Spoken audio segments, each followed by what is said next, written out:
சொந்த அண்ணனை கொண்டுட்டோம். உடம்புல உயிர் இருந்தாலும் உயிரற்ற சடலமா பரதேசியா தெரிஞ்சான்.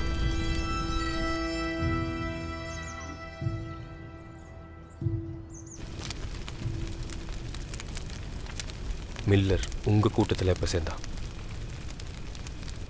2 வருஷத்துக்கு முன்னாடி ரெட்டமலை பக்கத்தில் கொள்ளையடிக்க போனப்போ ரேஞ்சர்ஸ் கிட்ட மாட்டிக்கிட்டோம். அப்போ தான் நான் அவனை பார்த்தேன்.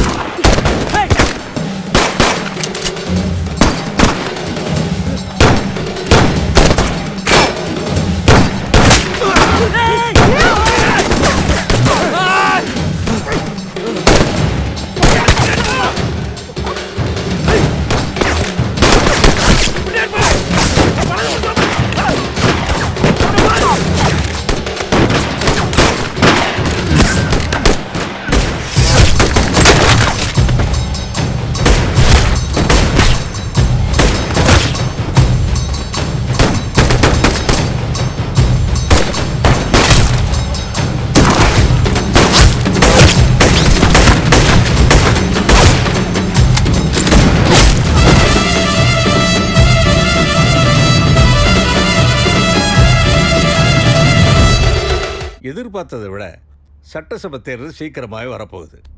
உன்னோட தொகுதியில் இனி நடக்க போகிற கட்சி கூட்டங்களை எல்லாத்துலேயும் நீயும் மனைவியும் தவறாமல் கலந்துக்கிட்டு தங்கப்பாண்டியன் தன்னோட பதவியை பயன்படுத்திக்கிட்டு மக்களுக்கு செஞ்ச அநீதியும் கொடுமையையும் மக்கள் முன்னாடி எடுத்து சொல்லி நம்ம கட்சியோட வெற்றியை உறுதிப்படுத்தணும்.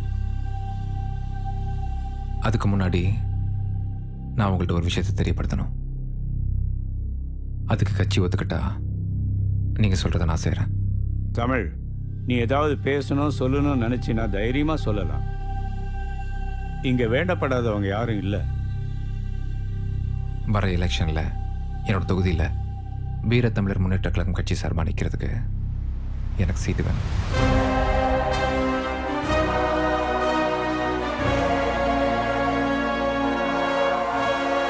இந்த விஷயத்த கருணாநிட்ட தான் முதல்ல சொல்லணுன்னு இருந்தேன். அதுக்குள்ளே இங்கே பேச வேண்டியதாயிருச்சு. வர பரவாயில்ல சீட்டு கேட்டா கொடுத்துட முடியுமா? அப்ப இத்தனை வருஷமா இந்த கட்சிக்காக உழைச்சவங்க எங்க போவாங்க? இந்த பாருங்க தம்பி, இந்த கட்சிக்குன்னு சில கட்டுப்பாடுகள் இருக்கு, புரியுதா? தங்கப்பாண்டியனுக்கு வர எலெக்ஷனில் நிற்கிறதுக்கு நிச்சயமாக சீட் கிடைக்காது. அதுக்கு முக்கியமான காரணம் நான் தான் தமிழ்நாட்டு மக்கள் எல்லாருக்கும் தெரியும். எந்த எதிர்பார்ப்புமே இல்லாமல் என் தொகுதி மக்களுக்கு நான் செஞ்ச ஒரு சில நல்ல காரியங்களால எனக்கு நல்ல பேரும் மரியாதையும் இருக்கு. நீங்கள் நிறுத்துகிற வேட்பாளர் ஜெயிக்கணும்னா இனிமேல் தான் வேலையை ஆரம்பிக்கணும். ஆனால் நான் ஏற்கனவே ஆரம்பிச்சிட்டேன். இப்போ இருக்க சூழ்நிலையில் யார் நின்னா ஜெயிக்க அதிக வாய்ப்பு இருக்குன்னு நீங்களே முடிவு பண்ணிக்கங்க. தலைவர்கிட்டையும் கட்சியில் இருக்க மற்ற தலைவர்கள்ட்டையும் பேசிட்டு கட்சியோட முடிவு சொல்கிற தமிழ். நான் எலெக்ஷனில் நிற்கிறதுன்னு முடிவு பண்ணிட்டேன். அதில் எந்த மாற்றமும் கிடையாது. அது உங்கள் கட்சி சார்பாவா சுயேட்சையாவான்றது நீங்கள் எடுக்கிற முடிவில் தான் இருக்குது.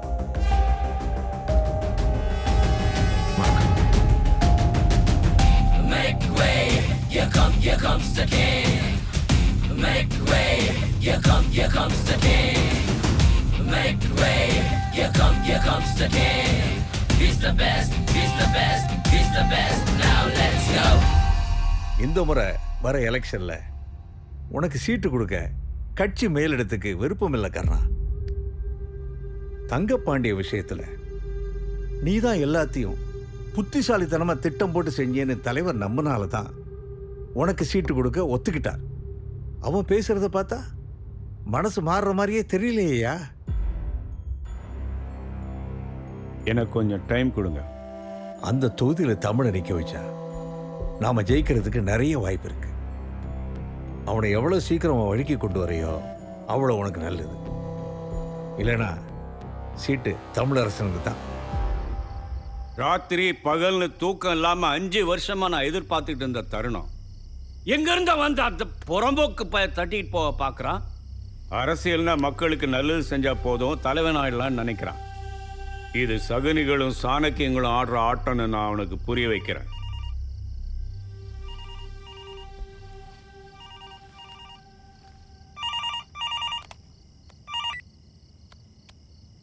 ஹலோ. இருக்காருண்ணே. நான் நல்லா இருக்கேண்ணே. நீங்கள் எப்படி இருக்கீங்க? அண்ணி சௌக்கியமாக இருக்காங்களா? ஆ ஆ இதோ கொடுக்குறேண்ணே.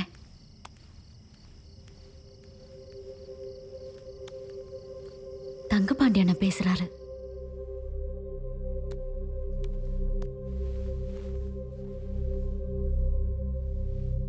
சொல்லுங்க பாண்டி.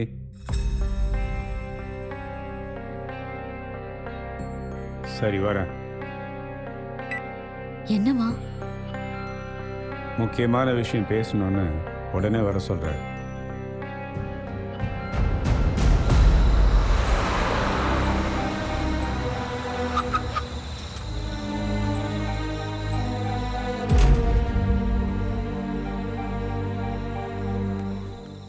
வாங்க வாங்க வாங்க வாங்க வாங்க. காசி அண்ணே. நீ வெளியேறு, நான் கூப்பிடுதேன். சரிண்ணே. இது கவுன்சிலரு அன்பழகன். என்ன சாப்பிடுதியே? அதெல்லாம் ஒன்றும் வேண்டாம். என்ன விஷயம் பாண்டியன் அவசரமாக வர சொன்னீங்க? உட்கார் தம்பி. நடந்ததெல்லாம் கேள்விப்பட்டேன்னு.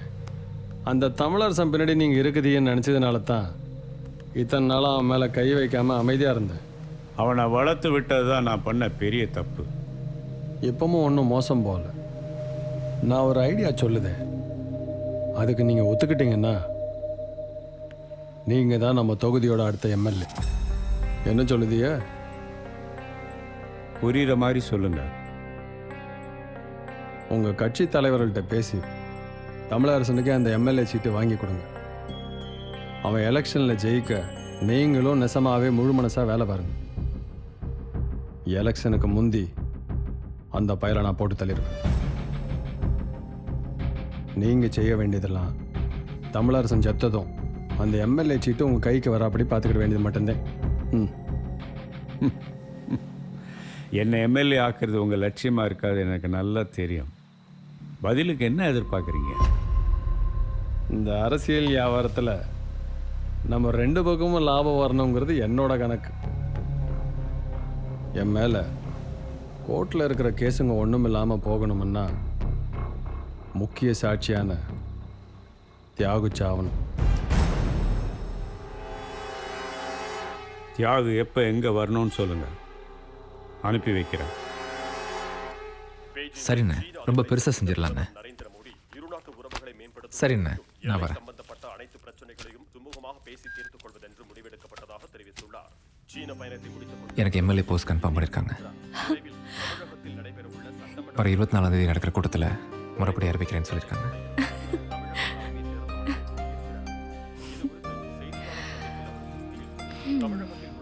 எல்லாம் என்னோட அதிர்ஷ்டம். என்ன கல்யாணம் பண்ணதுனால தான் உங்களுக்கு எம்எல்ஏ சீட் கிடைச்சிருக்கு. நீ எவ்வளோ லக்கின்னு பார்த்துக்கோ. சற்று முன் கிடைத்த செய்தி, முன்னாள் அமைச்சர் தங்கபாண்டியன் செய்த ஊழல் மற்றும் அராஜகங்களை தக்க ஆதாரத்துடன் வெளி உலகிற்கு கொண்டு வந்த அவரது உதவியாளர் தியாகு என்கிற தியாகராஜன் நேற்று நள்ளிரவு ஏற்பட்ட சாலை விபத்து ஒன்றில் படுகாயமடைந்து சம்பவ இடத்திலேயே மரணமடைந்தார். அவர் மது அருந்துவிட்டு காரை ஓட்டியது முதற்கட்ட விசாரணையில் தெரிய வந்துள்ளது. மறைந்த தியாகுவிற்கு மனைவியும் ஒரு மகனும் உள்ளனர். முன்னாள் அமைச்சர் தங்கபாண்டியன் குறித்த தனது வாக்குமூலத்தின் மூலமாக தமிழக அரசியலில் சொல்லு தமிழ், விஷயத்தை கேள்விப்பட்டியா? இது பிளான் பண்ணி பண்ண கொள்ளண்ணே. எப்படி சொல்கிற? என்னென்னு எப்படி கேட்குறீங்க? உங்களுக்கு தோணலையா? உனக்கு யார் மேலேயாவது சந்தேகம் இருக்கா? நிச்சயமாக தங்கபாண்டி தானே செஞ்சிருப்பான். தங்கபாண்டியன் செஞ்சானா? ஏன் இதில் உனக்கு பங்கு இல்லையா? நான் ஆரம்பத்திலே தெளிவாக சொன்னேன், உனக்கும் தங்கபாண்டிக்கும் நடக்கிற பிரச்சனையில் தியாகுவை இழுக்காதுன்னு. ஆனால் நீ கேட்கல. இப்போ நீங்கள் என்ன சொல்ல வரீங்க? ஒரு விதத்தில் உன் பிளானுக்கு ஒத்துக்கிட்ட நானும் தான் தியாகுவோட சாவுக்கு காரணம். இங்கே யாரும் இன்னசென்ட் கிடையாது தமிழ். எல்லாரும் ஏதோ ஒரு ஆதாயத்தை எதிர்பார்த்து தான் எல்லாத்தையும் செய்கிறோம், தியாகு உட்பட. நியூஸில் சொல்கிற மாதிரி தியாகு மரணத்தை நான் ஒரு ஆக்சிடென்ட் எடுத்துக்கிட்டேன், நீ அப்படி எடுத்துக்கோ. ஹலோ, லைனில் இருக்கியா தமிழ்? இருக்கேண்ணே. வாழ்க்கையில் சில சமயம் உண்மையை விட பொய்யை நம்பினாதான் குற்ற உணர்ச்சி இல்லாமல் நிம்மதியாக வாழ முடியும் தமிழ். தியாகு மரணமும் அப்படிதான்.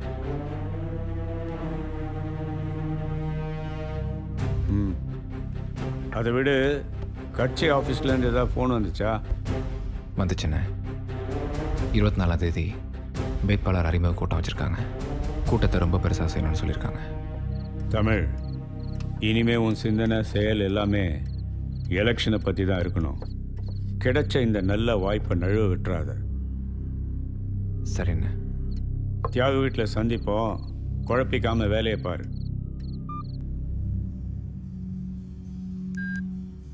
என்ன சொன்னாரு? அவர் பேசுகிற விதமே சரியில்லை. தியாகு இறந்ததுக்கு நான் தான் காரணன்ற மாதிரி பேசுகிறாரு. அவர் இறந்தது இவருக்கு கொஞ்சம் கூட அதிர்ச்சியாக இல்லை. ஏதோ ஏற்கனவே எதிர்பார்த்த விஷயம் நடந்த மாதிரி எனக்கு அட்வைஸ் பண்ணி தியாகு சாவை நியாயப்படுத்துகிறார். என்ன யோசிக்கிறீங்க? தியாகு தலைமறைவாக இருந்த இடம் எனக்கும் கருணானனுக்கு மட்டும் தான் தெரியும். அதை நான் வேறு யார்கிட்டையும் சொல்லலை. ஏதோ ரொம்ப தப்பாக இருக்கு. உன்னை நான் எதுக்காக தமிழரசன்ற வேலைக்கு சேர்த்து விட்டேன்?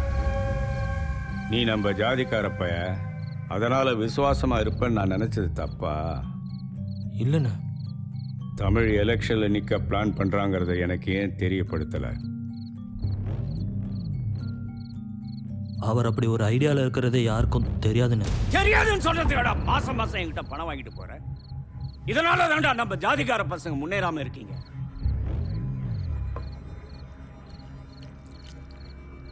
தியாகு செத்துட்டான். அதாவது தெரியுமா உனக்கு? நியூஸில் பார்த்தேன்னு ஆக்சிடெண்ட்டில் இறந்துட்டதா சொன்னாங்க.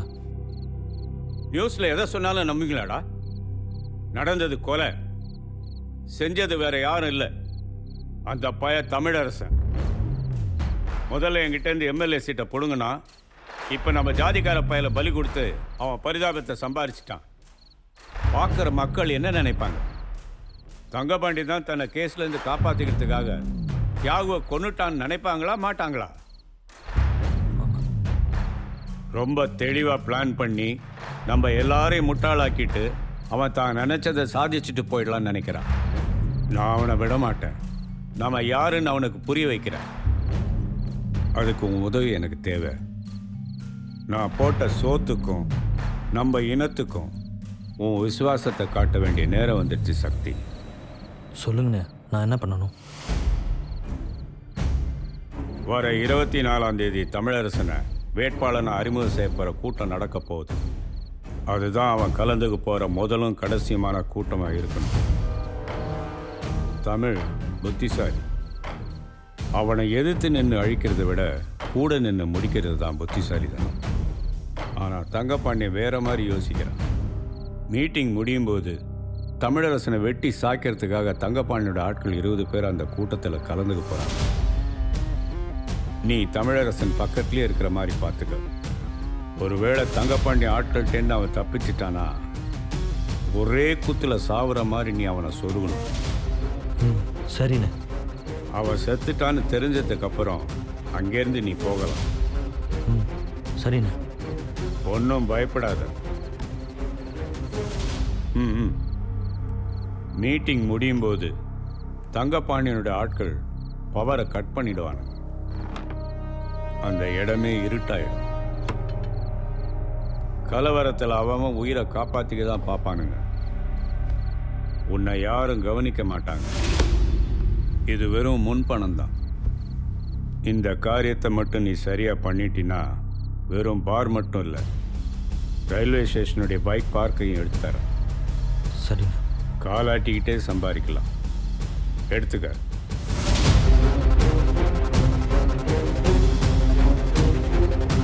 நல்லா இருக்கு.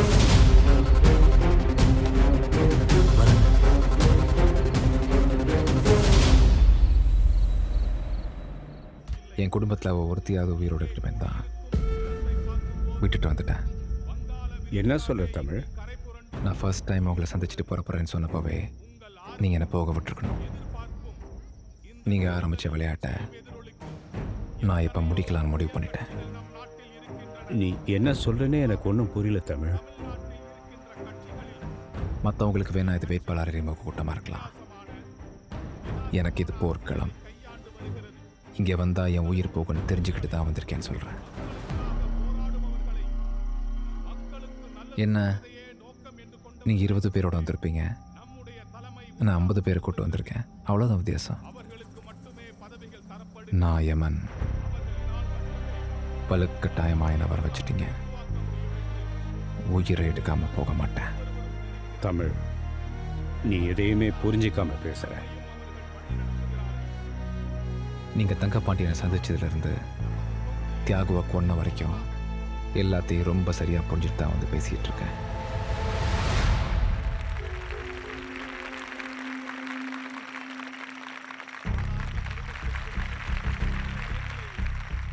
நடந்ததெல்லாம் விளக்கமாக சொன்னாதான் உனக்கு புரியும்.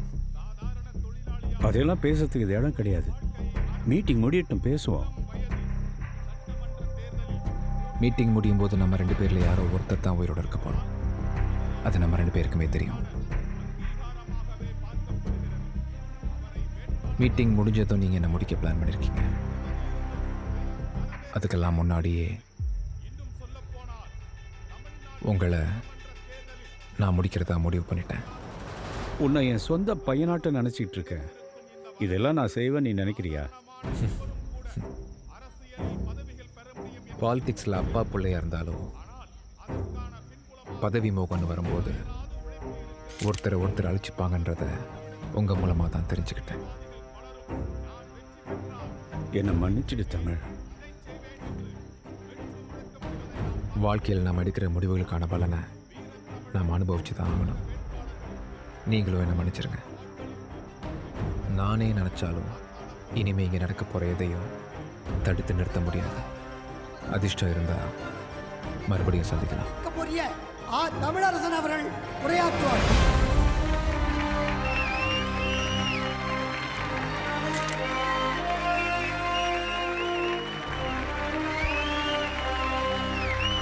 தமிழ், உன்னை எனக்கு ரொம்ப பிடிக்கும். தனிப்பட்ட முறையில் உன் மேலே எனக்கு எந்த கோபமும் கிடையாது. Pure business. அதை புரிஞ்சுப்பேன்னு நினைக்கிறேன். நிச்சயமா உங்களால் தான் நான் வாழ்க்கையில் எந்த நிலைமைக்கு வந்திருக்கேன்றத நான் சாகிற வரைக்கும் மறக்க மாட்டேன்.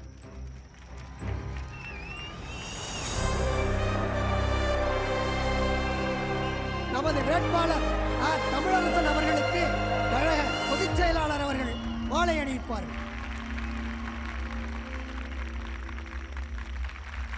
தமிழுக்கு எல்லா பிளானும் தெரிஞ்சிருச்சு. அவன் பேசி முடிக்கிறதுக்குள்ளே அவனை சொல்லி. நீ எதுக்கும் கவலைப்படாத, நான் உன்னை காப்பாத்துறேன். எப்படி? தியாகுவை காப்பாற்றுனீங்களே, அந்த மாதிரியா? உங்கள் பிளானை தமிழ்கிட்ட சொன்னதே நான் தான்.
எக்ஸ்ட்ரா போர்ஸ் எல்லாம் சமாளிக்க முடியாது சார், கொஞ்சம் சீக்கிரம் அனுப்புங்க.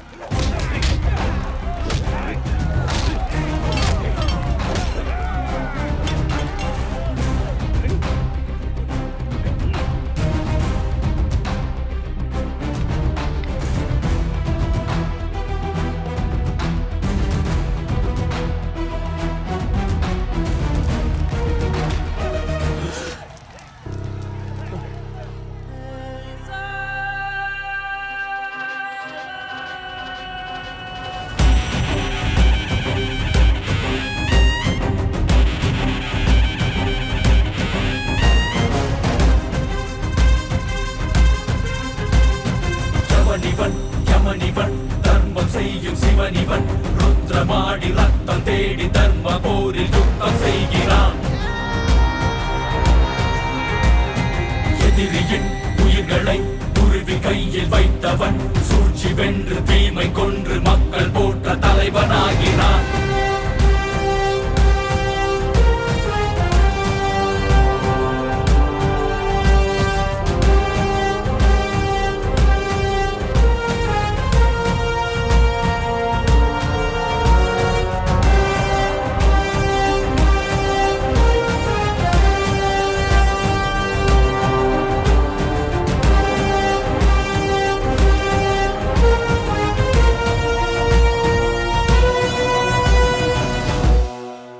வேட்பாளர்கள் அறிமுக கூட்டத்தில் நடந்த கலவர சம்பந்தமான ஆதாரங்கள் எங்களுக்கு கிடைச்சிருக்கு.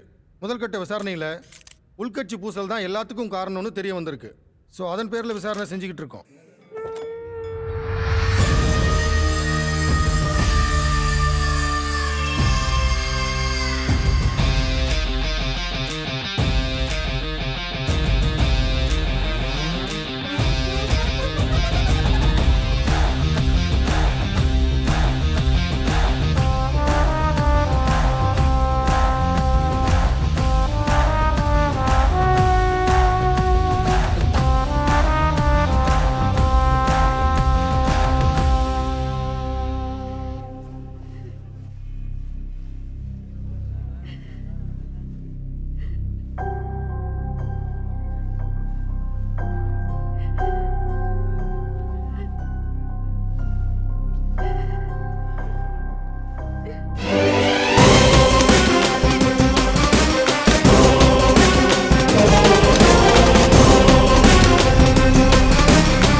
சொல்றேன், வேண்டாம் பார்த்தா போட்டாங்க.